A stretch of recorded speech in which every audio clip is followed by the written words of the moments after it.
Bienvenidos al programa Discutamos México. Hoy platicaremos sobre qué es la arqueología.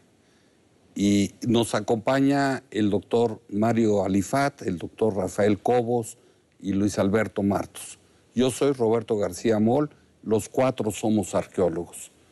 La primera pregunta que les haría yo, y un poco abreviando lo que es el siglo XIX y sus antecedentes sobre la formación de la arqueología, que eso ya sería otro tema, empecemos con el siglo XX. ¿Qué definición me puedes dar, Rafael, sobre qué es la arqueología? La arqueología es una ciencia que se enfoca al estudio del comportamiento humano. Forma parte de la antropología y los arqueólogos trabajamos con las huellas materiales que dejó ese comportamiento humano. Esas huellas materiales son espacios construidos, son restos de arquitectura, son vasijas y parte de todos esos bienes materiales que la gente del pasado utilizó cotidianamente y que ahora ya no existen estas personas, pero dejaron estos restos culturales, incluyendo asimismo los restos físicos, lo que corresponde a lo que son los restos esqueléticos, los restos de fauna. La idea del trabajo arqueológico es esa reconstrucción, es ese intento por comprender y explicar un comportamiento, formas de hacer y las cosas diariamente y cómo impactó eso desde el punto de vista social y cultural en una comunidad del pasado. Luis Alberto. Sí, estoy de acuerdo. Yo creo que aquí el estudio de la arqueología, bueno, también coadyuva de alguna forma a entender un poco este largo camino de la evolución humana, ¿no? Aquí estudiamos, como el doctor Cobos dice, la conducta humana, el comportamiento humano a través de vestigios humanos y vamos viendo ese discurrir a lo largo del tiempo, cómo se las arregla ante distintos medios en distintas épocas para sobrevivir y para ir construyendo su cultura. Entonces estudiamos también la cultura, estudiamos aspectos sociales, aspectos económicos y políticos, ¿no? ¿Y Mario? Bueno, si nos ponemos a pensar que 2,5 millones de años de vida, de la existencia misma del género Homo sapiens, y que solamente tenemos registro escrito los últimos 3,4 mil años, la arqueología es esa disciplina que se dedica al estudio de esos 2,5 millones de la evolución humana, para empezar. Sin esta disciplina no tendríamos una idea de cómo llegamos a ser lo que somos, de cómo llegamos a vivir en sociedad, a vivir en algo que llamamos civilización, formas complejas de organización y de producción.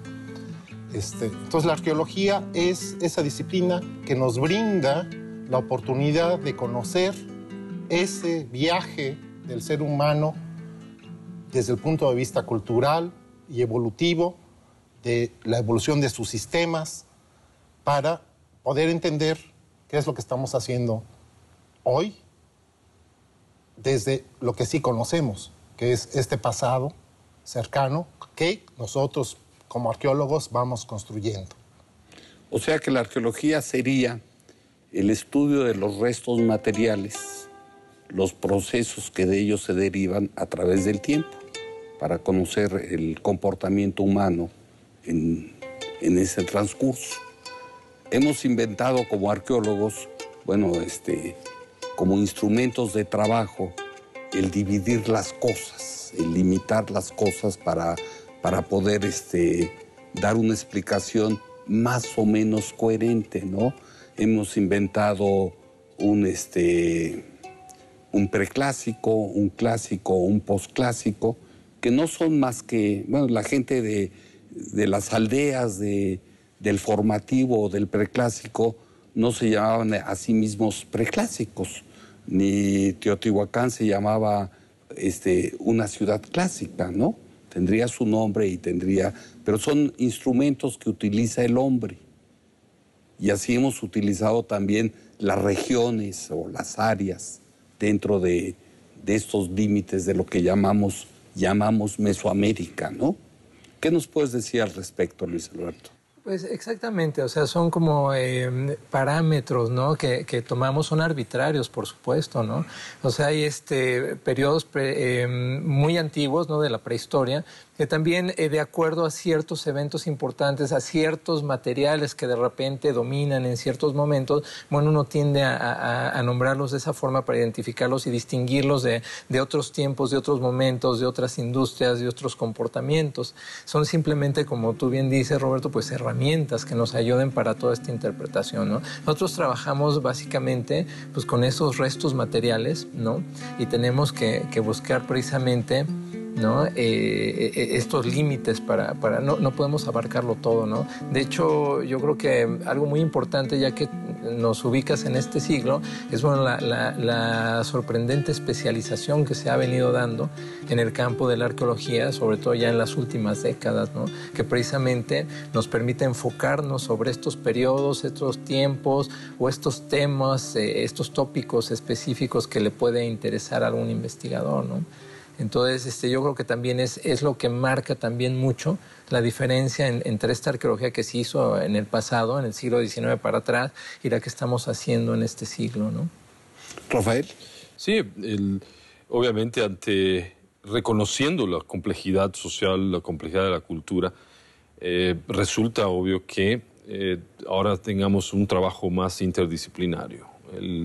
Si vamos a reconstruir dietas, si vamos a reconstruir ambientes, si tratamos de explicar qué era lo que estaban comiendo, reconocer qué especies de animales estaban ingiriendo, cuál era el menú que se servían en las mesas de, por ejemplo, de los pueblos del Nuevo o del Viejo Mundo, cuáles eran las creencias en un momento dado de estos individuos. Tenemos que echar mano de los colegas que, aun cuando una formación de antropólogos, de historiadores, de etnohistoriadores, de antropólogos físicos, ellos son parte de este conjunto de investigadores que van hacia a tratar de coayudar para tener una respuesta en común. ¿Qué sucedió? ¿Qué se hizo? ¿Por qué se hizo? Y ante esto, como bien comenta Luis Alberto, es muy importante el trabajo interdisciplinario. Y hoy en día no es raro escuchar por la radio o ver en algún documental transmitido por la televisión, cuando se habla de alguna investigación en el desierto, reconstrucción de modos de vida y de adaptación en sociedades nada complejas. Y vemos nosotros que se habla de la tecnología, o bien lo llevamos al campo ya de estudios de sociedades mucho más complejas, es donde participan todos estos colegas, todos estos individuos que han, a través de los años y en las universidades, han adquirido esos grados académicos, donde se conjunta el trabajo de investigación en pro de una explicación de cómo fue y cómo fue esa sociedad del pasado.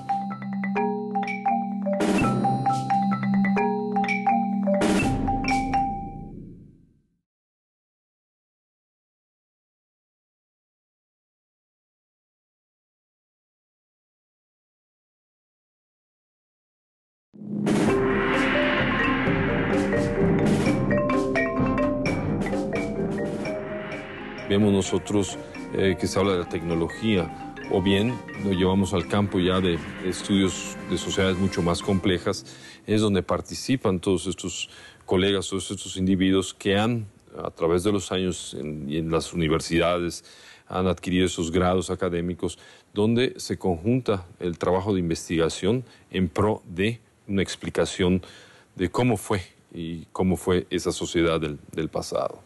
Venía dándose a fines del siglo XX y es muy evidente ahora en esta primera década del siglo XXI el peso del trabajo interdisciplinario, llegar a respuestas desde diversas perspectivas. Eso creo que está enriqueciendo muchísimo la explicación que demos en la reconstrucción de ese pasado que pretendemos conocer. Bueno, de esta explicación nos puede hablar un poco más Mario Alifat, dado que se ha metido mucho en el campo de la domesticación de plantas, de animales, en laboratorios. ¿Qué nos puedes platicar de eso, Mario? Bueno, lo interesante es que en ciencia lo que se hace normalmente es dividir el todo en sus partes. Y es parte del método científico tratar de entender todo sobre algo muy particular. En antropología y en arqueología se sigue también este procedimiento, por eso la división en tiempos de adaptaciones o de formas de vida, en el preclásico, clásico, posclásico, cómo se hacen estos tipos de investigaciones, en particular a las adaptaciones de ese tipo de organización social. Lo interesante es que este mismo método no nos ayuda a veces a integrar el todo otra vez para poder decir algo, esa síntesis. Y yo pienso que en arqueología parte de esta combinación de ciencias y humanidades, de ciencias y ciencias sociales, tenemos un poquito de oportunidad de integrar la información y proponer un paradigma, un modelo de cómo funcionaron o cómo están todavía funcionando muchas de estas culturas mesoamericanas previas. O sea que sería una interpretación de la información. Es una interpretación, pero con bases científicas. De acuerdo. Y no nada más pensar de que pudo haber sido así. No, tenemos evidencia que esta gente comía maíz desde tal fecha, que este maíz era primitivo, que después tenemos un maíz ya más domesticado, hasta que tenemos un pequeño elote o lote, hasta llegar a los maíces jala, que son gigantescos, ¿no? Sí. Que son cosas fantásticas. Esta hiperevolución de una planta natural que ha sido tomada por los seres humanos, domesticada, para vivir de ella, que es la plataforma o la base económica de los pueblos civilizados americanos. Y eso es precisamente representa para llegar a esta explicación no solamente el contexto de la excavación arqueológica, el trabajo que se hace en laboratorio de estas unidades, o sea, no solamente manejamos estos periodos grandes de tiempo, sino que con fines científicos, como han indicado aquí los colegas, volvemos a esto tenemos que sacar todavía unidades más pequeñas que nos faciliten el comprender esta inmensidad de datos, hacerlos mucho más manejables, fáciles de interpretar y fáciles de compartir entre otros colegas. El principio está en la excavación. En la excavación con una documentación adecuada, que entiendo ha evolucionado a través del tiempo. Hoy, en teoría, se documenta mucho mejor que hace 50 o 60 o 70 años, ¿sí? Pero a partir de esta información, de esta documentación, el recabar la información primaria, generar una fuente primaria, que es en sí la arqueología, se puede generar una interpretación de estos materiales. De acuerdo a un razonamiento lógico, digo, no podemos pensar que porque hay morteros en Mesoamérica, pues había trigo, porque no hay evidencia de que había trigo. Había maíz, ¿sí? Y otras gramíneas, pero ligadas o leguminosas, pero no hay ni cebada, ni trigo, ni... Así es. La evolución, incluso viendo hacia atrás y evaluando cómo ha transcurrido eso de comprender el contexto arqueológico, la importancia de ese contexto arqueológico, es crucial para el recolectar, para obtener la información, ¿no? Es de esto que hablábamos hace unos minutos respecto a los restos materiales.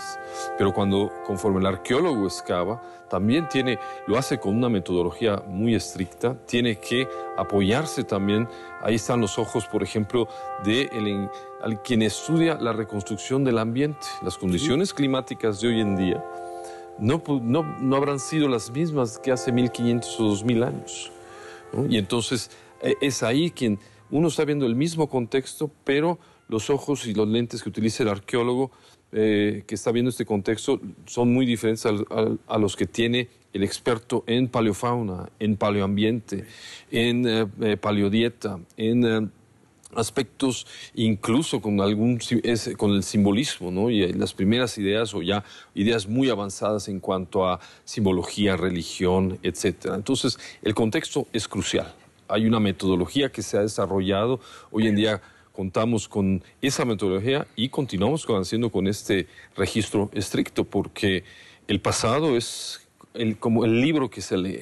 Abrimos y los arqueólogos estamos conscientes que al ir a campo para leer este libro tenemos que quitarle las hojas que es la excavación que hacemos, y tenemos que hacer un registro muy fidedigno, muy estricto, lo más apegado posible y tridimensionalmente. Bueno, como ejemplo, lo hemos puesto en muchas ocasiones, que la arqueología es como leer una novela, y cada vez que acaba uno una página, la arranca uno y la quema, y lee la siguiente hoja, se arranca y se quema, y finalmente, bueno, le piden a uno que haga la síntesis de esa novela, y va a haber muchos errores, porque la técnica que hoy maneja el arqueólogo, junto con muchos especialistas que sí contribuyen a una mejor interpretación del pasado, pues no es todavía muy precisa, ¿no?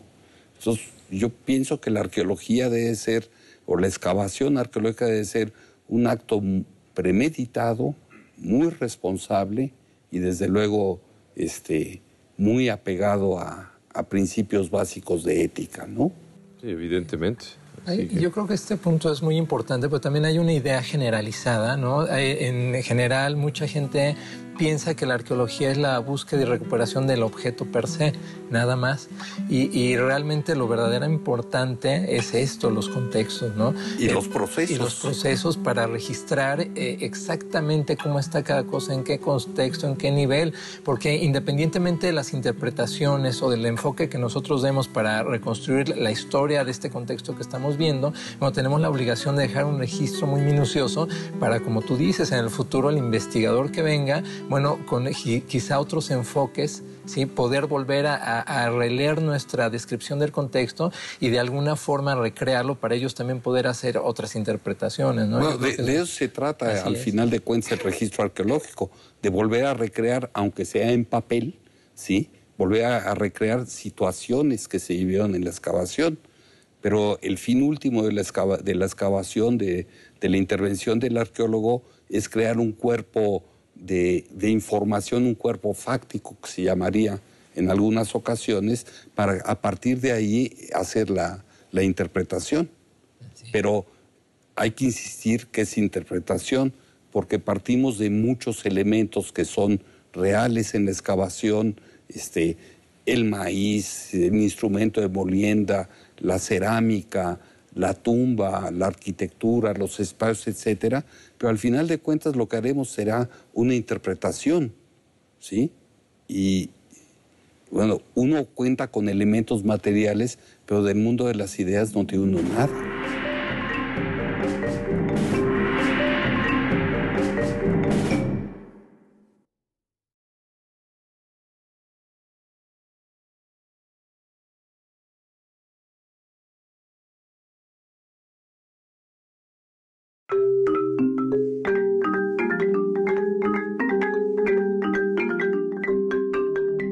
El maíz, el instrumento de molienda, la cerámica, la tumba, la arquitectura, los espacios, etcétera, pero al final de cuentas lo que haremos será una interpretación, ¿sí? Y bueno, uno cuenta con elementos materiales, pero del mundo de las ideas no tiene uno nada. Así es. Y también parte de esto en la madurez dentro del campo científico que ha adquirido en los últimos 50, 60 años la arqueología, viene todo eso de cuando uno llega, el arqueólogo llega a donde está el contexto, hay que también explicar cómo se ha formado ese contexto previo a la excavación. No es nada más llegar y empezar a excavar, es que hay todo también un proceso de cómo es que se formó, qué sucedió entre el tiempo que esta comunidad, esos individuos dejaron de existir y desaparecieron de la faz de la Tierra, y el momento en el cual llega el arqueólogo. Hay un indeterminado número de años de situaciones debido a animales, a a factores de intemperismo, lluvia, viento, terremotos. Ahí es también donde viene toda esta explicación, ¿no? Como parte de nuestros esfuerzos para reconstruir ese pasado. Bueno, hablando de esto en algunas situaciones, por ejemplo, cuando hablamos de Teotihuacán, ¿sí? Decimos que Teotihuacán tuvo una vida de 500 años. Eso es mucho tiempo. La Ciudad de México no tiene 500 años. Desde la fundación por Hernán Cortés a la fecha no tiene 500 años. Y hablamos con una ligereza 300 años, 200 años. Claro, es con la ligereza que el astrónomo habla de los tiempos de la galaxia, ¿sí? 50 millones de años, 600 millones de años. O el geólogo habla de 20 millones de años, 2 millones de años, ¿no? 20,000 años, ¿no? Dice. Entonces yo creo que sí habría que, para el público en general, aterrizar mucho las situaciones, ¿no? Para que se entiendan que no es tan fácil definir las cosas, ¿no? Por eso pienso que ¿cuáles serían los límites de la arqueología? Pues yo considero que algunos de esos límites están en que son las aproximaciones que podemos hacerlo para poder explicar cómo pudo haber funcionado un sistema ideológico, cómo pudo haber funcionado, digamos, palacios o grupos, o la sociedad que vivía, los miembros de la sociedad, de una élite que consumía y que vivía pues, en las mejores condiciones, versus también a grupos de individuos que en sociedades complejas tenían que trabajar y para estos individuos de la élite. Las aproximaciones son aquellos esfuerzos que tenemos, pero sí hay otras muchas respuestas, hay otras muchas preguntas, las cuales difícilmente tendrán respuesta. También considero que alguien puede estar leyendo, ya lo comentaba Luis Alberto, leyendo el mismo contexto con base a los datos que algún arqueólogo 30 o 40 años registró y quizás aportará un poquito más, pero repito, son aproximaciones y eso es parte quizás de esta ciencia donde pues difícilmente podemos reconstruir el 100%. ¿no? Sí, porque volviendo a sitios grandes como, bueno, vuelvo a citar Teotihuacán, lo tenemos aquí al lado, ¿no? Teotihuacán o Monte Albán o Chichén Itzá o algún otro sitio grande, Tajín, por ejemplo, son 200, 300, 500 años de vida, pero tienen una evolución interna. O sea, no desde el principio en Teotihuacán estaban todos los edificios que hoy vemos. Todos los edificios que hoy vemos solamente están presentes al final de Teotihuacán, pero no en su evolución. La evolución es muy larga y con muchos matices que escapan a la percepción del no especialista en estos temas, ¿no? Incluso a veces a algunos especialistas, pero ese ya es otro asunto, ¿no? Mario. Yo pienso que Teotihuacán, y ya que mencionaste Teotihuacán, es bien importante desde el punto de vista de que es ahí donde se inicia la arqueología moderna en México, ¿no? Sí. El profesor Gamio establece los parámetros para llevar a cabo un estudio de los procesos internos de la ciudad a través del tiempo, y es el primero que nos propone una secuencia temporal para cómo este gran asentamiento evolucionó. Antes de él tenemos a Batres usando dinamita y usando no, cosas... Eso tampoco es cierto, lo de Batres de la dinamita no es cierto. Haciendo cortes de una pirámide, aumentándole pisos. Ahí alguien se equivocó en el cuento. Batres no usó dinamita. El que usó dinamita fue Gamio. Y no en Teotihuacán, sino en Cuicuilco, que hacía falta quitar la lava, pues. Pero alguien se equivocó en el chisme, ¿no? Bueno, pero lo interesante es de que antes de Gamio no tenemos una aproximación científica al estudio del pasado mesoamericano. Tenemos un interés sobre la antigüedad mexicana. Pero Gamio nos dice, esta es una disciplina, arqueología es importante, está dentro de la escuela que piensa que la arqueología es antropología y que tenemos que estudiar los procesos y las evoluciones de estos sistemas sociales que crean una gran ciudad. Y lo interesante cuando hablamos de ideas, bueno, quizás tenemos un teotihuacano que nos va a decir, tengo tal idea para decir o hacer algo, pero tenemos un esquema, un patrón, una ciudad planeada desde su inicio, sí, que es impresionante. En un momento, más o menos cuando estamos al inicio de la era cristiana, ya tenemos una gran avenida, cuadrantes, los templos más importantes, las pirámides más importantes establecidas ahí, y una serie de segmentos, de cuadras, no sé cómo, de manzanas, expandiéndose hacia todos lados. En Europa no tenemos eso, es hasta que llegan los romanos con sus sistemas de guerreros, fuertes guerreros que establecen calles y cuadras, pero todas las ciudades europeas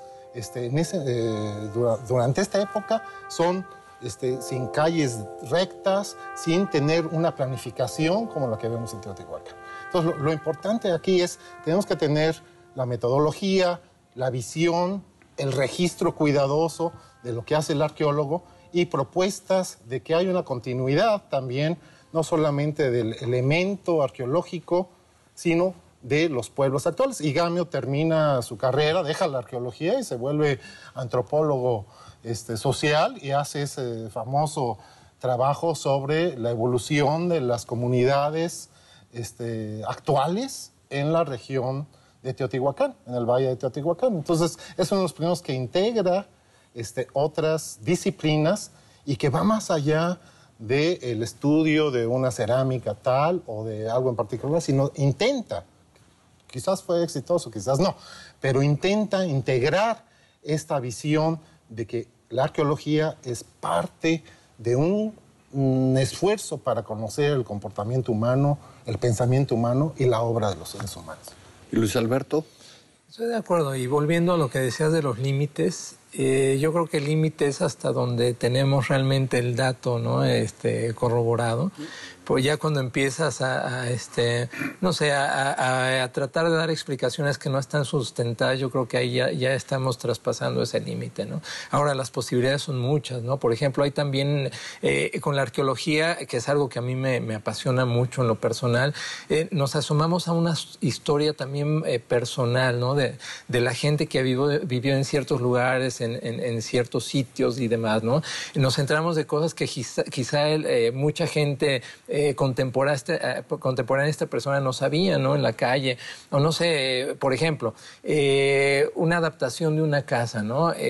Incluso por eso se puede hacer arqueología en época colonial y en otros periodos, claro, porque tienes una historia oficial en documentos, en planos, pero luego ¿dónde está toda historia, este comportamiento individual que sucede en la casa? Que tapearon un muro, que cegaron un arco, que abrieron por acá, vamos, toda esa historia nosotros tenemos la posibilidad también de entenderla, ¿no? Y de ya meternos más en lo personal, a pequeños instantes de la vida de estas gentes, ¿no? Entonces yo creo que posibilidades son muchísimas, pero siempre sin irnos sin levantarnos de este dato sustentado, ¿no? Fidedignamente, ¿no?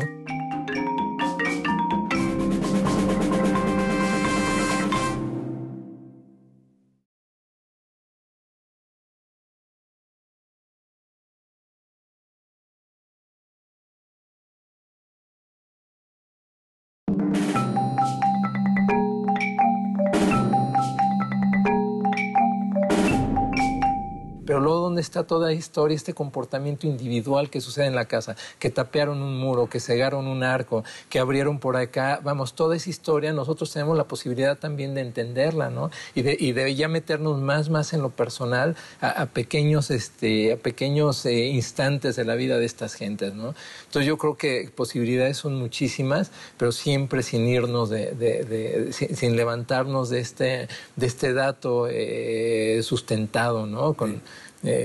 Fidedignamente, ¿no? Que es algo que resulta, a mí por lo menos me resulta pues, por llamarlo de alguna manera, llamativo, ¿no? Que nos ocupamos mucho de los sitios, de las grandes urbanizaciones, de las buenas piezas de cerámica o de los artefactos finamente tallados en concha, en piedras verdes, etcétera, ¿no? Pero del ser humano que los hizo, poco trabajo tenemos. O sea, de la persona, del hombre que realizó todo esto, que sintió estas cosas, que las sufrió, etcétera, poco sabemos. Yo creo poco oficialmente se le da el peso al estudio de los restos óseos de estas personas. Pocos antropólogos físicos conozco que tengan realmente esta vocación de ir un poquito más allá, ¿no? Yo creo que sí, es la parte humana que está atrás del objeto, ¿no? Bueno, y yo creo que de ahí el objeto no existiría si no fuera por eso. Yo creo que, bueno, todo objeto encierra numerosas metáforas, ¿no? Y que hablan de la tecnología, del conocimiento, de la experiencia de la gente que lo creó. Entonces, nuestro papel como arqueólogos es precisamente, en base a un buen registro, en base al apoyo interdisciplinario, tratar de desprender todas esas metáforas que nos van a hablar de ese hombre que está atrás de ese objeto, sea una punta, sea una vasija, sea un edificio, sea un mural, ¿no? O sea una ciudad completa. Yo creo que eso es lo más apasionante de este trabajo, ¿no? Bueno, la arqueología tiene otra faceta que es que nos apropiamos del trabajo de muchas otras disciplinas, ¿no? ¿Qué otras disciplinas concurrirían para el trabajo arqueológico de manera, yo te diría que no importante, sino vital? Porque muchas de las interpretaciones se logran a partir de la inclusión de estas otras disciplinas de las cuales el arqueólogo echa mano. Y de sus especialistas, desde luego, ¿no?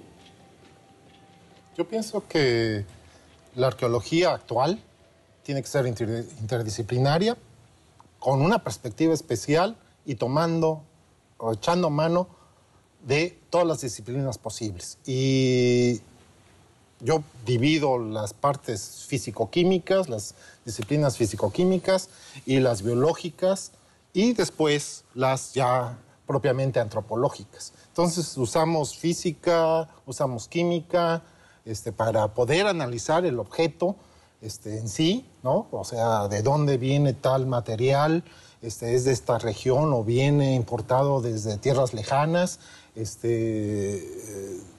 cuál es la geografía de la región, cuál es la geología de la región. Uno de mis intereses particulares es precisamente cómo se conforma un paisaje desde el punto de vista geológico, después geomorfológico y después con las ciencias biológicas, la botánica, todo este tipo de la zoología, todo este tipo de perspectivas, hacer que sea como una unidad de estudio integrada donde están los seres humanos adaptándose, modificando a través de la tecnología y la cultura ese ambiente, y cuando hay restricciones para su desarrollo, nuevas tecnologías son utilizadas, hay cambios drásticos y nuevos asentamientos o formas de hacer las cosas se establecen. Entonces tenemos que tener todas estas diferentes disciplinas para poder proponer si hubo un cambio o no. Por ejemplo, en palinología, una de las cosas fascinantes es cuando vemos los pulsos a través del tiempo de las diferentes comunidades de vegetación. Podemos ver exactamente el momento en que está una selva siendo deforestada. Tenemos el inicio del pulso del polen de maíz, quiere decir que hay seres humanos sembrando maíz y que son los que están deforestando.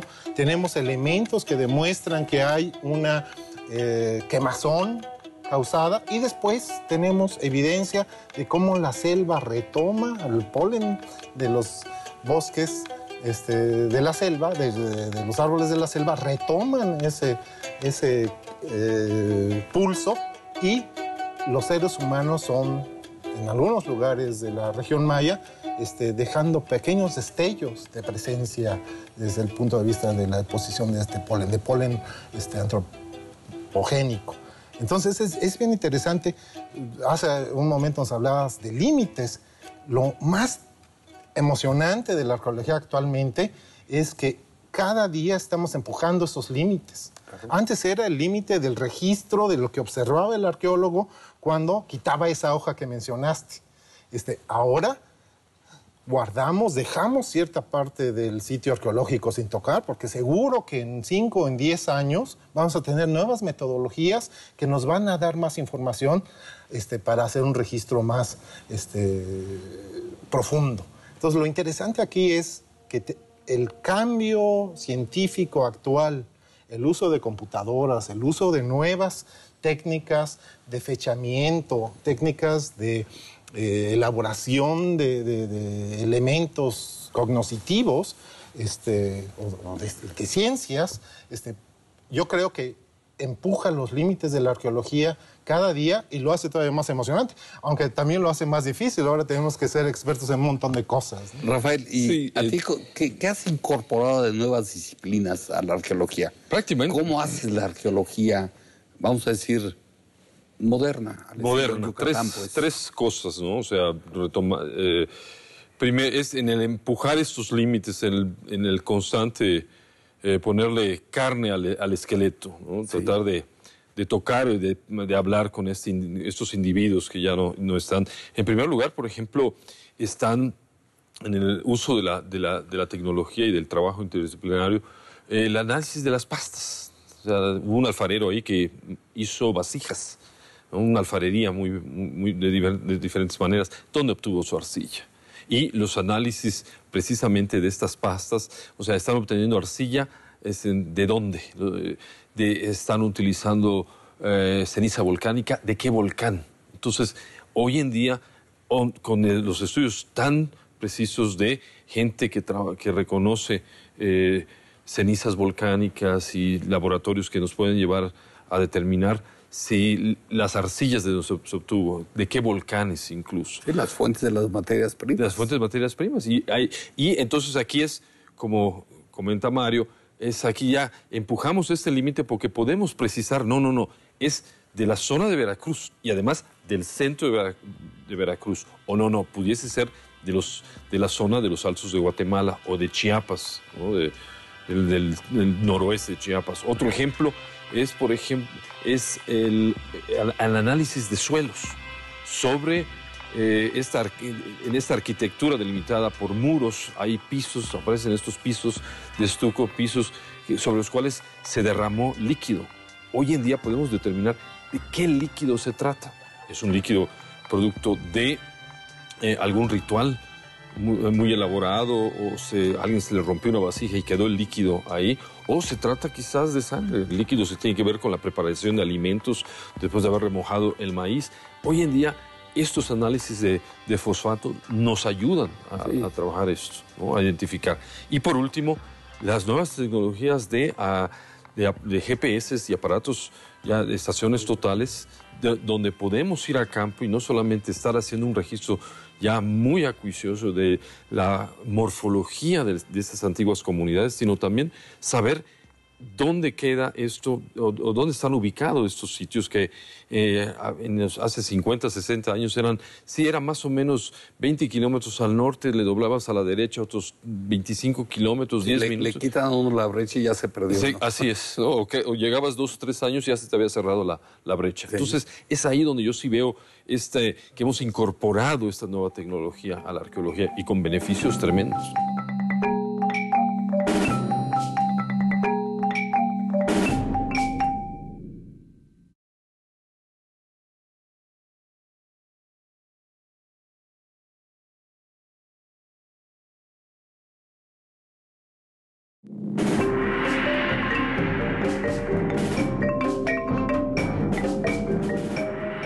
Hace 50, 60 años eran más o menos 20 kilómetros al norte, le doblabas a la derecha otros 25 kilómetros, 10 minutos. Le quitan a uno la brecha y ya se perdió. Sí, ¿no? Así es. O llegabas 2 o 3 años y ya se te había cerrado la brecha. Sí. Entonces, es ahí donde yo sí veo que hemos incorporado esta nueva tecnología a la arqueología y con beneficios tremendos, ¿no?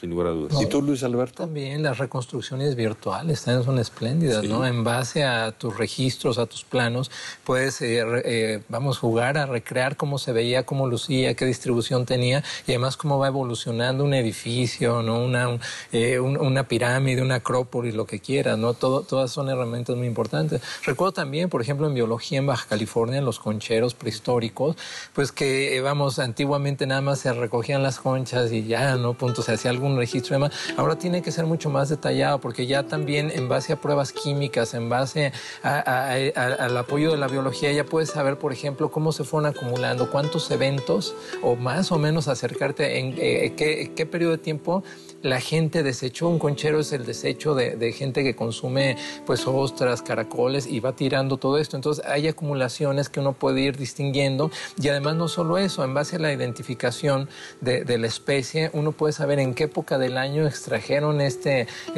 molusco, a qué profundidad, qué tecnología necesitaron para poderlo extraer y demás. Entonces te habla mucho de todos estos procesos del hombre, ¿no? A fin de cuentas son técnicas que te ayudan a reconocer precisamente estas que ahora llamamos áreas de actividad, ¿no? Que son lugares donde algo hizo el hombre. Como dice Rafael, también en una cueva nosotros aplicamos pruebas químicas y obtuvimos un área donde dormían a tomar la siesta. ¿Por qué? Porque está fresco el abrigo y arriba tenían la milpa. En otro sector salió donde preparaban comida, encontramos el fogón, un área de almacenamiento. Entonces, es información riquísima que nutre mucho la información para esta reconstrucción, ¿no? Que buscamos, ¿no? Para entender este comportamiento humano.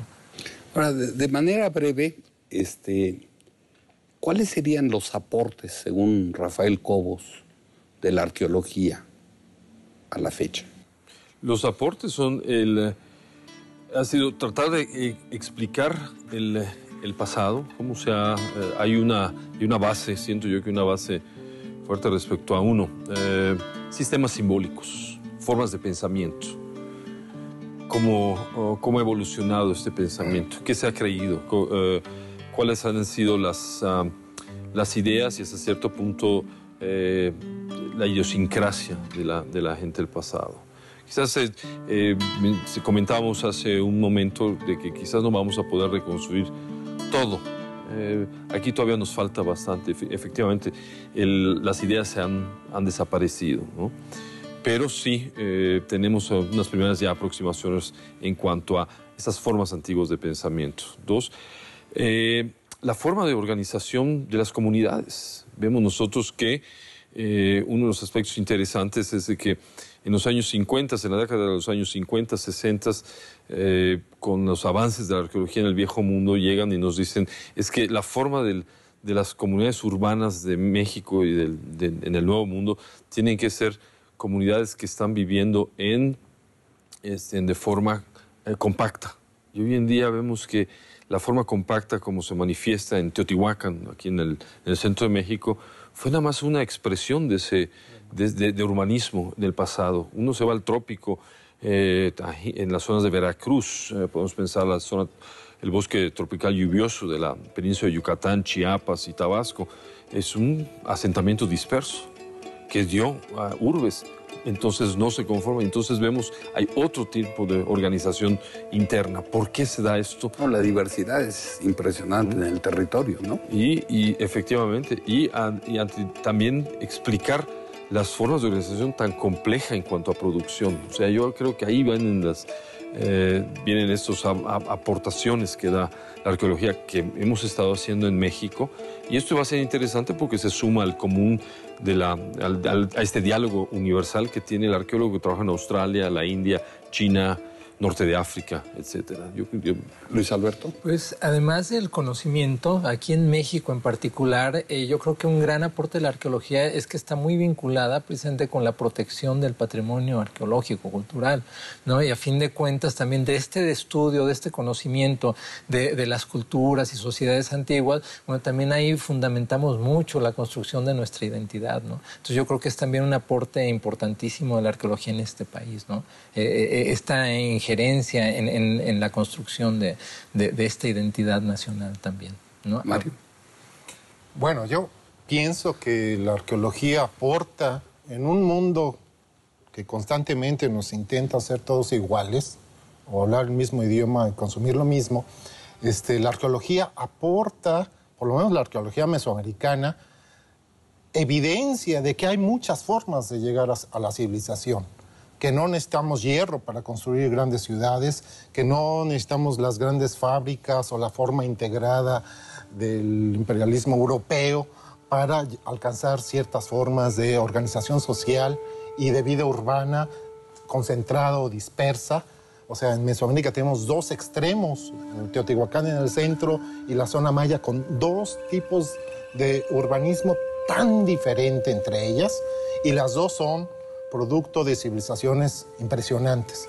Entonces yo pienso que la arqueología no solamente nos está dando esos 2 millones y pico de años de visión del ser humano, sino en particular a las diferentes culturas o civilizaciones o estado-nación, nos da una perspectiva de que podemos tener nuestra propia forma de desarrollo interno, tener nuestras propias metas, sean buenas o malas, pero serán propias, y aportar entonces sí algo al común de la humanidad, pero desde una perspectiva que tome en cuenta de dónde venimos y quiénes somos, ¿no? Yo no soy de Estados Unidos, no soy europeo, tengo elementos de la cultura europea, porque estamos en México y fue conquistada por una cultura europea, pero tenemos una visión sui generis de México y de lo que podemos aportar.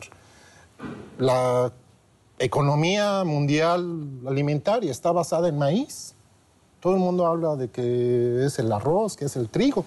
Es maíz, es lo que comen las reses de los grandes productores, centros productores de carnes en el mundo. Todo es maíz. Y aquí tenemos problemas de que queremos esa gran plataforma, por ejemplo, que tenemos de maíz, esa gran base económica, de esa gran diversidad biológica, producto de la actividad humana, queremos de alguna manera reducirla a 3 o 4 variables en manos de compañías privadas que están interesadas en la producción puntual de algo para un consumo internacional homogéneo.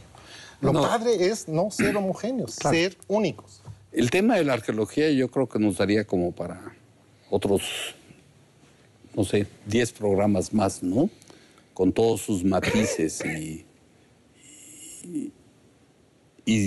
problemas que se dan alrededor, ¿no?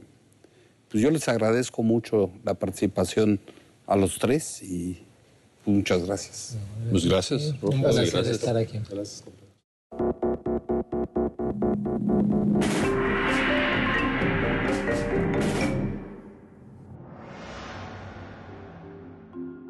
Tú llegas a la taquilla del cine y la chica que te atienda, el chico que te atiende te dice, pero es cine mexicano.